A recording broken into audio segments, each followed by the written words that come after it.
अब तक ये खबर देखिए, अमेरिकी राष्ट्रपति ट्रंप को लेकर पाक मीडिया का एक बड़ा दावा, पाकिस्तान का मीडिया का दावा देखिए जरा। 18 सितंबर को ट्रंप का पाकिस्तान दौरा होगा। पाकिस्तान मीडिया कह रही है भारत जाते या वापसी में इस्लामाबाद आएंगे ट्रंप। पाकिस्तान मीडिया का दावा है। व्हाइट हाउस के मुताबिक 17 से 19 सितंबर तक ब्रिटेन में रहने वाले ट्रंप। तो व्हाइट हाउस कह रहा है कि भाई ये तो ब्रिटेन जा रहे हैं, और पाकिस्तान का मीडिया हमारे ट्रंप आएंगे। लेकिन चाइना बड़ा मारेगा सर, वो आ नहीं रहे और ये कह रहे हैं आ रहे हैं। ये पिटेंगे, इनकी पिटने की आदत है, इसलिए हमेशा गौरव कहते हैं कि इनको कितना भी पीटो उसके बाद झाड़ जोड़ के खड़े जाते हैं कि भाई हमारी तो कोई पिटाई नहीं हुई। ये क्यों कह रहे हैं ट्रंप आ रहे हैं? लेकिन एक बात आपने नोटिस किया, कह रहे भारत से जाते समय हमारे पास आएंगे। अब भी उसमें हम आते या जाते में, आते जाते समय जब भारत से आएंगे, इसका मतलब इन्होंने आठवनी बना लिया कि वहां जा रहे हैं यूके में, वहां से भारत आएंगे। जब भारत से जाएंगे तो हमें भी हेलो करते निकल जाएंगे। अब ये कौन सी बात हुई? नहीं, असल में क्या कोई न मुद्दा, न कोई लिस्ट, न फहरिस्त। मुझे लग रहा है मेजर गौरव आर्य कि एक बार टेबल पे बैठ के खाना खा लेने पर मुनीर को ये लगने लगा है कि शायद वो रिक्वेस्ट करें तो आते जाते में रुक भी जाएंगे। उनको ये नहीं मालूम है कि न जाने कितने टेबल वाले हैं जिनको अब वो टैरिफ चिल्लाने लगे हैं। तो ये शायद इसी खुशफहमी में इन्होंने ये बात कह दी होगी मीडिया को। पर ये बात पाकिस्तान की एक ताकत है जो भारत के पास भी नहीं है। ये मैं आपको आज बता दूं। और पाकिस्तान की ये तारीफ है पाकिस्तान की कि तारीफ के ऊपर टैरिफ लग नहीं सकता पाकिस्तान। क्यों? पाकिस्तान कुछ बनाता ही नहीं, पाकिस्तान कुछ बेचता ही नहीं।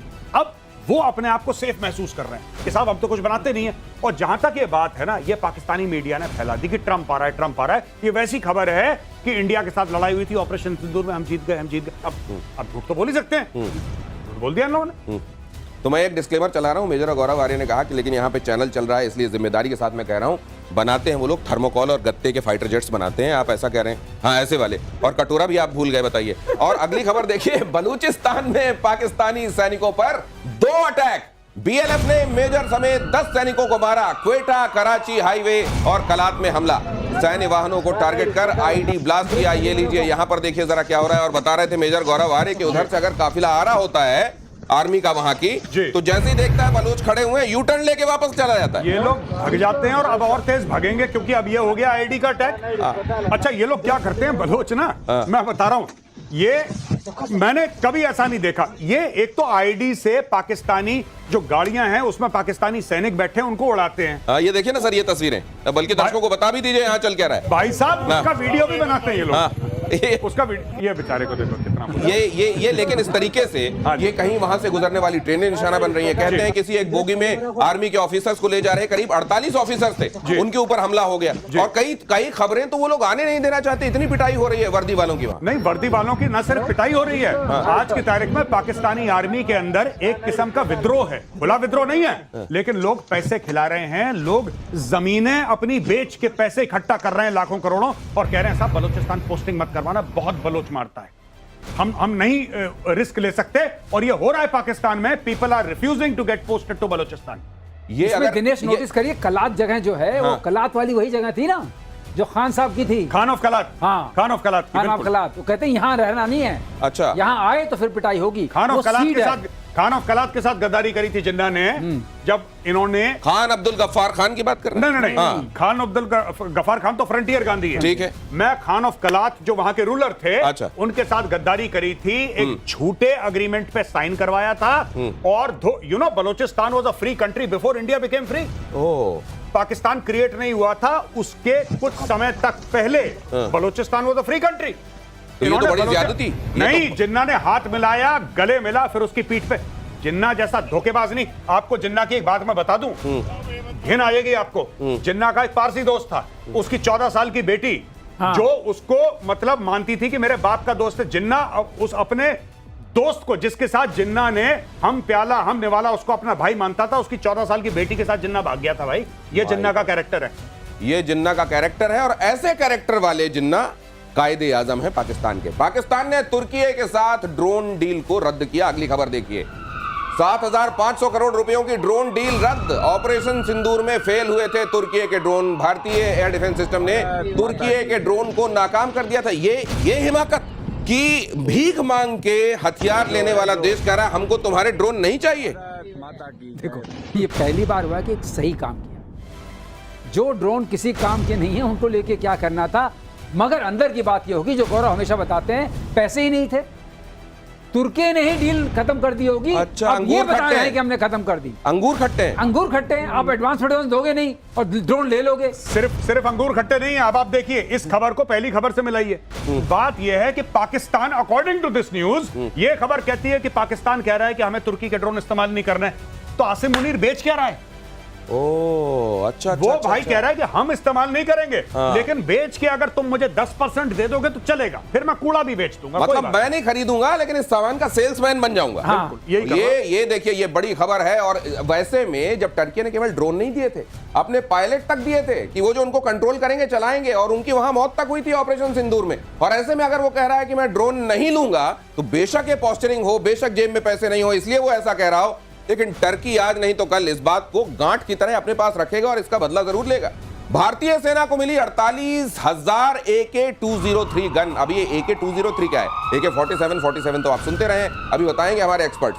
दुनिया की सबसे खतरनाक मेड इन इंडिया राइफल। हर महीने 12,000 राइफल्स बनाने का टारगेट है। हर महीने 12,000 राइफलें, सालाना करीब 1.5 लाख राइफलें बनाई जाएंगी। और ये आपके ही अपने देश में अमेठी में बनाई जा रही है राइफल। बाकी बताएंगे मेजर गौरव आर्य। जी, ये जो AK सीरीज हैं, ये भारत के लिए क्यों अच्छी मानी गई?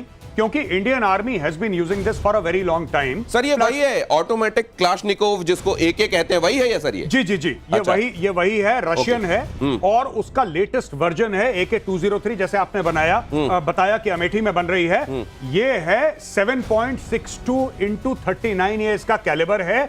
बहुत शानदार वेपन है और मैं इसको देख चुका हूं, पकड़ चुका हूं, और फायरिंग रेंज में हम लोग थे।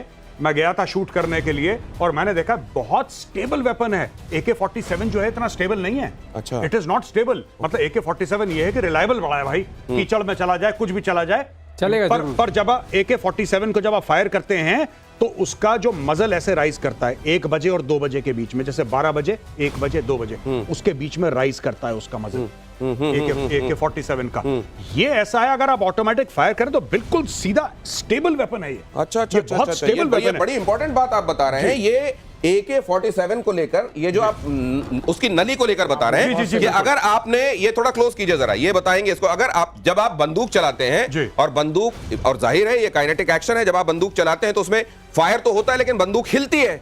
बंदूक हिलना, मेरे ख्याल से आप ये बता रहे हैं कि जब फायर किया जाता है तो बंदूक जब हिलती है, इसमें हिलन कम है। जी, मजल लिफ्ट होता है जब आप वेपन फायर करते हैं, तो मजल लिफ्ट होता है क्योंकि लगातार ये 500-600 राउंड पर मिनट की स्पीड से फायर करता है, तो वेपन ऊपर की तरफ जाता है, ऊपर की तरफ उठता है।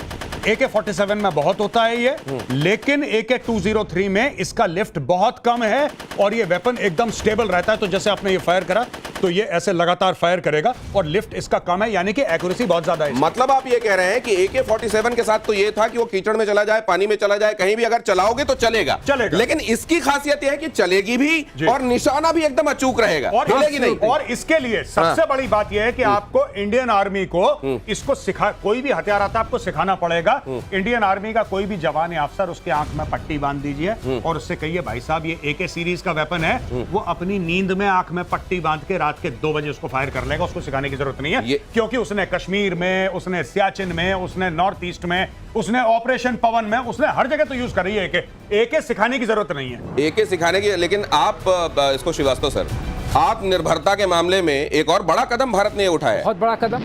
हमारी पूरी इन्फेंट्री की जो राइफल्स हैं वो अपने आप में इंडिपेंडेंट हो गई। हाँ? आप ये समझिए एम्यूनेशन और उसको चलाने की जो चीज है, जैसे इस केस में AK-203। सर लेकिन इतना प्रोडक्शन अगर ये हो रहा है तो क्या ये जो मौजूदा AK है उसको रिप्लेस करेगी? टोटली उसी के लिए बना है। ये इंसास जो है हमारी 5.56 इंसास है। सर बिल्कुल ठीक कह रहे हैं कि AK को भी रिप्लेस करेगी जो है। और जो हमारे पास इंसास है राइफल, जो हम लोग यूज करते चले आए हैं और पिछले आई थिंक 30 ईयर्स से हम लोग इस्तेमाल कर रहे हैं इंसास को, जो कि इतनी अच्छी राइफल नहीं है बाय द वे, क्योंकि मैं AK के साथ भी मैंने ऑपरेशन करे हैं, ड्यूटी करी है, और मैंने इंसास के साथ भी करी है। मैं जिम्मेदारी के साथ कहता हूं कि AK platform is 100 times better than INSAS, 100 times better. Globally recognised platform है, ऐसा नहीं कि हम ही लोग कह रहे हैं। वर्ल्ड ओवर लोग मानते हैं कि AK सीरीज जो है अपने आप में बहुत सक्षम और तो रशिया ने इसको बनाया था, वहीं के एक ये सैनिक थे जो क्लाशनिकोव, जिनके नाम पर इसका नाम है, ऑटोमेटिक क्लाशनिकोव। इसी सीरीज का 47 अभी तक आप देखते रहे। अब ये भारत ने बनाया है अपने घर में एक ही सीरीज का ये राइफल। और मिडिल ईस्ट में चौतरफा वॉर फ्रंट खुले हुए हैं। इजराइल ने एक साथ खोला है मोर्चा। सीरिया, यमन, लेबनान और तेहरान में तनाव, इतनी सारी लड़ाइयां, ये हम हर दिन चर्चा करते हैं। इजराइल को हैट्स ऑफ है, सैल्यूट है अपनी आत्मरक्षा के लिए, अपने अस्तित्व को बचाने के लिए। देखिए उसकी लड़ाई, और बगैर चेहरे में कोई शिकन लड़ाए ये लड़ाई लड़ते हैं इतनी सारी जगहों पर। इसको जरा देखिए, ये पीके श्रीवास्तव सर, ये जरा समझाइए सर, ये इतनी सारी जगहों पर घिरा हुआ इजराइल, देखिए इसको, देखिए जरा इसका आकार देखिए। आज हम चर्चा कर रहे थे, अगर आप सक्षम हैं और स्वयंभू हैं वेपन्स बनाने में, तब आप किसी से भी लड़ सकते हैं। आत्मनिर्भर है, आत्मनिर्भर है। इनकी आत्मनिर्भरता है वेपन्स में, लेकिन ये करते हैं। ये तो अमेरिका भी बहुत ज्यादा देता है। अमेरिका भी देता है, वो भी आत्मनिर्भरता आता है। अमेरिका का अपना यहाँ पर एक इंटरेस्ट है, वो कभी इनको अकेला छोड़ नहीं सकते। इनकी वजह से ही सारे तरफ अमेरिका का स्वामित्व चलता है। लेकिन देखिए sir, Lebanon, Gaza, Jordan, Syria, आप एक बात और देखिए, ईरान के ही तो ये हिस्से हैं। लेकिन ये सर देखिए, साजो सामान ये जियोग्राफी के हिसाब से देखिए, ये कहां इतना इसमें आ जा रहा है और कहां मैं पूरा हाथ फैलाऊं तो ये नक्शे में नहीं संभाल पा रहा हूं। इसीलिए इजराइल ईरान को मार रहा है। ईरान ने इनके आसपास अपने ये खड़े किए मारने के लिए। एक चीज कर दूं सर मैं, ये देखिए साहब, ये इजराइल है, एक बित्ते में आ रहा है लगभग। हाँ। और ये पूरा आपने दोनों हाथ फैला दिए। ये देखिए, ये है पूरा ईरान, पूरा, और इसने इसकी हवा बंद कर रखी है। अब आप समझ लीजिए कि क्या चल रहा है। और हवा बंद की है, और जो इसके हवा का थोड़ा भरते थे उनको भी बंद कर दिया है। इस पे जो हवा, इनकी हवा से फूले हुए जो गुब्बारे थे, इजराइल ने उनको भी फोड़ रखा है। अब यहाँ सामान पहुंच नहीं रहा है। अच्छा सर, ये वाला जज्बा जो ये रियल टाइम जज्बा है, ये है जज्बा, ये विल आती कहां से है? ये विल आती है क्योंकि आप जब जानते हैं कि आपके पास कोई चारा नहीं है, आप कहीं जा नहीं सकते हैं, ये भागे हुए हैं। आपको पता है इनके ऊपर कितना अत्याचार हुआ था जर्मनी में जब ये थे, बिल्कुल, और ये बिना स्टेटलेस थे। यही कहते हैं, जब आप स्टेटलेस होते हैं आपको स्टेट मिलता है। तो सर, इतने सारे मुस्लिम देशों से घिरा हुआ इजराइल और अपने वजूद को बनाए हुए है, बचाए हुए है, मजबूत करता जा रहा है। और ये सारी स्ट्राइक्स प्रीएम्प्टिव हैं। यही तो मैं कह रहा हूं ऑपरेशन सिंदूर के बारे में, जो मैं अक्सर कहता हूं कि हम लोग कहते हैं जैश मोहम्मद के हेडक्वार्टर में स्विमिंग चल रही है, लश्कर वाले एक्टिव हो गए। अरे भाई, सिंपल सी बात है, जो इन्होंने सीरिया के ऊपर अटैक करा है, दमिश्क में करा है, जो इन्होंने ईरान के ऊपर करा है, सारे के सारे प्रीएम्प्टिव मामला है। इजराइल इंतजार नहीं करता कि आप आके अटैक करेंगे, फिर हमारी मीटिंग होगी, फिर हम बोलेंगे भाई कल हम तुम्हें ठोक देंगे। वो चुपचाप कर देता है, बोलता हमने कर दिया। तो जब सांप आपको डसने ही वाला है, सपोले वाली स्टेज में ही उसका इलाज कर दीजिए। मेजर गौरव आर्य ये बात लगातार कहते रहे हैं कि प्रीएम्प्टिव कीजिए। जब आपको लग रहा है कि वहां कैंप्स चल रहे हैं, वहां आतंकवादी ट्रेन किए जा रहे हैं, तो इंतजार किस बात का है? इस इंतजार में ही हमने बहुत नुकसान सहा है।